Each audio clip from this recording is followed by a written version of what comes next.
The following is a presentation of KSL Sports. First and 12. A total roundup of this weekend's BYU football and the new look Big 12 Conference. First and 12 is sponsored by Macy's Grocery Store. Your hosts are Mitch Harper and Alex Kirry on KSL News Radio and the KSL Sports Zone. Happy Sunday to all of you, wherever you may be listening, however you're listening. We appreciate you checking out First and 12 every Sunday, 10 a.m. to noon, here on KSL News Radio and the KSL Sports Zone and podcast. We got to get out to the Kalani Sitake sound. BYU falls to Iowa State 45-13.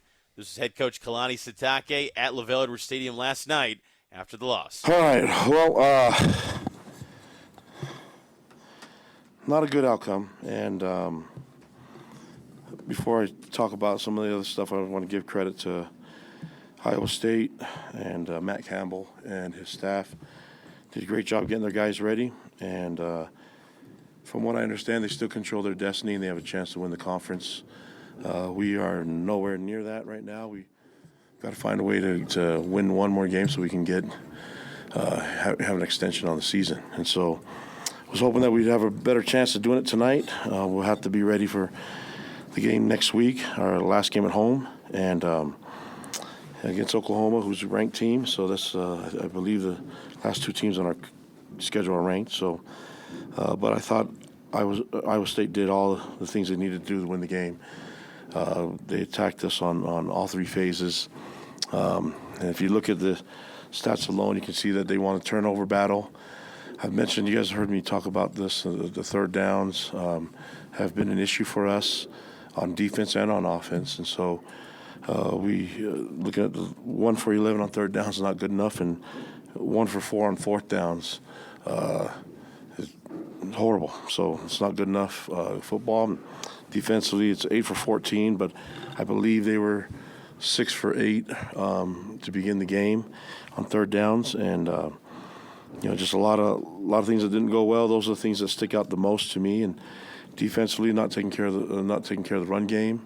So they were keeping things balanced. They could do a lot of different things that kept us on our heels. And I see a lot of mistakes out there still. And there's not a lot of things going right for us right now. And no one thing is to get back to work and work really hard and try to find a way to get a better result next week. And that's our focus is going to be on that. But definitely disappointed in the performance, and it takes nothing away from what Iowa State's doing as a program and what they're doing with their team. I thought they played a great game, and I don't know what they have the rest of the schedule, but it'll be interesting to see what happens in the Big 12 Conference.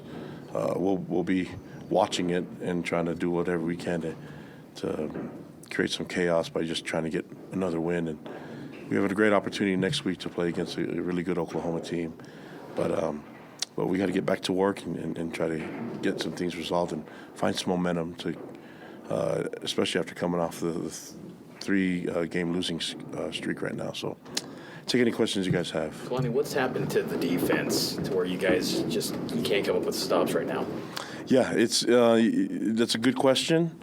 I don't have all the answers to that. I probably have a better answer for you on Monday if they're watching the film. But my first response to that is probably guys not believing in the system and not believing in what we were doing. There's a lot of missed tackles, the mistakes with fundamentals. There's just missed tackles, body position.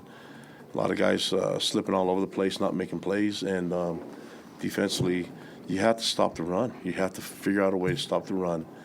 And did not do that. They had so many big plays, and just a lot of it seems to happen on third down.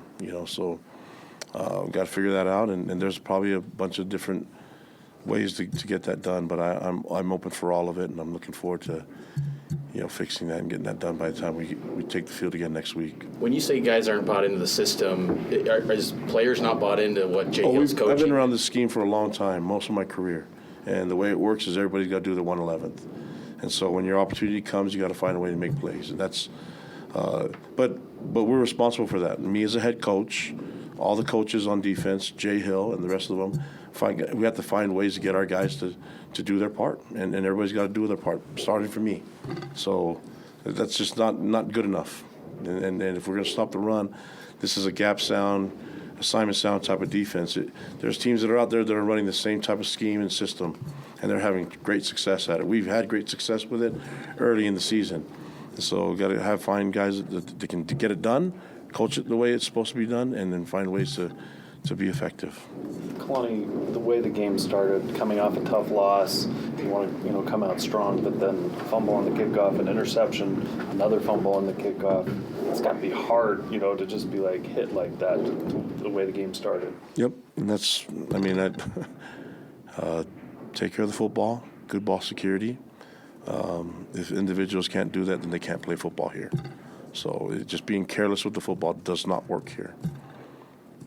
What was the issue with the slipping? It seemed like there was a lot of problems with the footing and the cleats. Yeah, I don't know. They're on the same surface too. So I don't. We're both Nike schools, so I feel like to me that's more of a situation of body position, cutting off the wrong foot, cutting off the inside foot on plays. There's a lot of guys on the ground, but I don't want to make that the reason. There's enough mistakes that were out there that had nothing to do with us slipping and the footwear on the field. I'd like to give everything the right attention to make sure that we get better. It had nothing to do with us fumbling the ball, you know what I mean, and us not getting the right reads and throw. First three plays of the game is like fumble on kickoff, return, we throw an interception, play one, they score, then it's like we fumble the next one, give the ball right back to them, and you're looking at it, it's like a 10-0, right? It's you need to stop spotting teams and it's just careless mistakes, and that's our job as a coaching staff, as a program, to make sure that we do much better. And that cannot start like that. What do you think of the play of Jake Rest last Sorry. Go ahead. What do you think of the play of Jake Rest last today? Well, he turned the ball over, and so it's not like I think he ran hard, but. I don't know. I have to watch it. It's like it wasn't good enough to score points. You can't win games scoring only 13 points. And you can't win games giving up 45. And you can't win games giving the ball up and turning it over that many times without getting turnovers yourself. So it's just a momentum of a lot of negative things happening, and we've got to find a way to correct it. Last two questions. Kalani, you've kind of built your coaching career on being strong in the trenches. Yep. Put a big emphasis on that. It seems like you guys are just getting manhandled on both sides of the ball. Why is that? Well, we'll figure it out. I think manhandle is the right answer, the right statement. So if I had the answer to tell you right now, I have to watch it on film. But yeah, I definitely did not have a presence on the line of scrimmage on both sides. So that's the defensive guys. John Nelson, Caden Haas, John Henry Daly, will they be back, or are they gone for the season?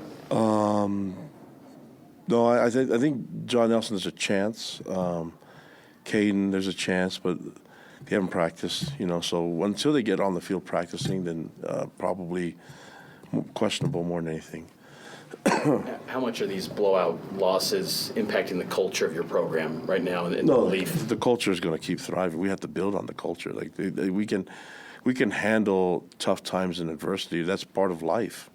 What we can't have is same type of. No one's going to feel sorry for you. So stop feeling sorry for yourself. I don't expect a lot of pity from everybody else, and so we've got to find ways to toughen up and find ways to get better. That's just what it comes down to. And I'm excited about learning from the adversity, and let's see if we can get this done by next week. Mitch, fantastic questions, by the way. Those are the ones that we wanted to get the answers to, and frankly, I don't even think Kalani. I think he legitimately doesn't have those answers yet. And I know that kind of backing out and saying, "Well, I'll have to look at the film." That's also a way to say I don't really want to talk about it right now because it was glaringly obvious some of the real problems against this Iowa State team last night. I think that the depressing thing if you're on the team again is for another week you go, no, this week we're going to turn this around. No, this week, no, now this is the week we're going to figure things out. And all these other teams are just going, you guys can try to get your minds right and try to get your personnel stuff figured out. We're just going to be over here game planning you and scheming, and we see some stuff on film that we're going to be able to beat you up on. That's what Iowa State did last night, and you can tell the frustration in Kalani's voice. So, all right, we'll take a break. We've got our game of the week that we're going to break down from the Big 12 next, so stay right here with us. It is 1st and 12 right here on KSL News Radio and on the KSL Sports Zone. When we come back, let's jump into that crazy game.